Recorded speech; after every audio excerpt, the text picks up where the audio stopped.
The most censored Indian in Well, Canada. let me just play this because we should. I mean, that we should probably just show this. Um, I'm trying to find it now. So this is what it like after you heard Daniel's speech, right? It was very very much like you can't say she's siding with the feds. You can't say she's siding with Alberta. She specifically said she's not. She's leaving it up to the people. And yet we have Mark Slapinski putting this stuff up here. This isn't a newish issue. Quebec tried to do this way back when. At the same time, you can't do it. There's treaty. All of Canada is treaty territory. It's inherent rights. First Nations were here first. We welcomed people from, to our shores. We welcomed people with open arms. We want to build a beautiful country together. But at the same time, if people aren't happy in this beautiful country, none of that happened. What? I never, no one. Jesus Christ! For one thing, this chick is not. Nobody voted for this broad. Nobody, not the people. that we're building together, then you're free to go and live wherever you want. You're free to go and live wherever you want. Like we're not. Alberta's not saying they're going to move anywhere. They're just changing. They want to change leadership. But you can take the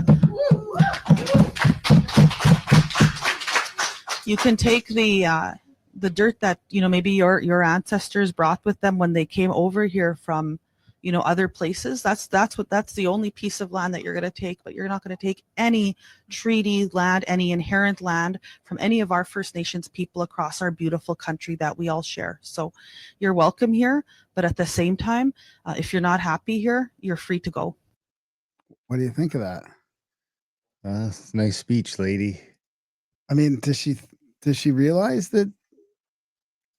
I mean, they explain that the land is not. They don't have ownership of the land, right? I mean, I don't get how they think. They have the treaties at best, but if Alberta separates, they would just take over the treaties. Yeah, is how it would work. Unless the land, and then maybe they would have because proper ownership of the land. Yeah, the law says that the First Nations would be at the negotiating table. So the idea would be that then it would negotiate actual land ownership, instead of having bullshit acknowledgements over the whole province. You can take a chunk of it that's yours and you do what you want with it, self-determined, fucking oil, whatever you want. You got to start talking about it at least. Otherwise, you're just going to keep getting more of the same.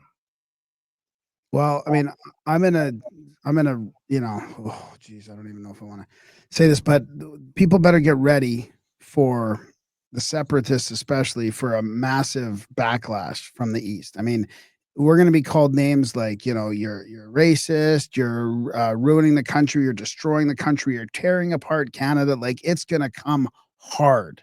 Oh yeah, that's only new for us though. I mean, all the old. No, but it's going to be new for all these other people. I mean, are you kidding me? What?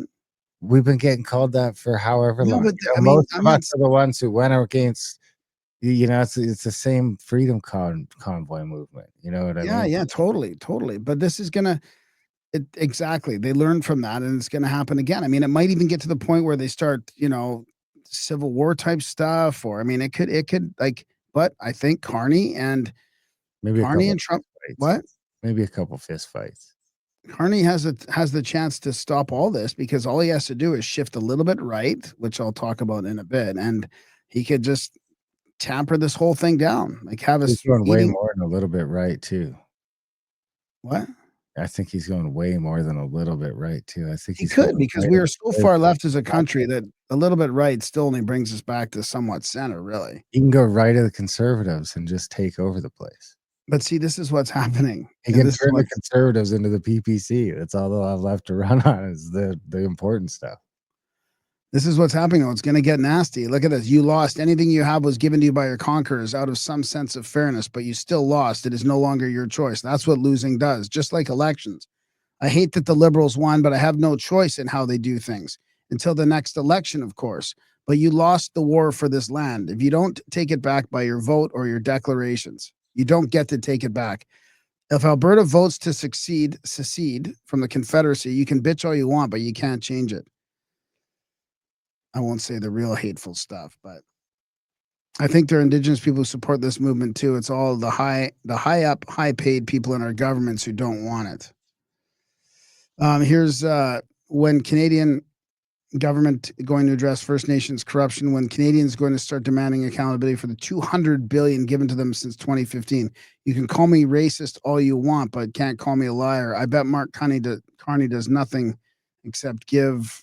So there's the years where the billions are going, but the chiefs are corrupt and criminals. The people live in harsh, unsanitary conditions while they get to spend the billions. That's why they don't want Alberta to leave. They will lose their gravy train.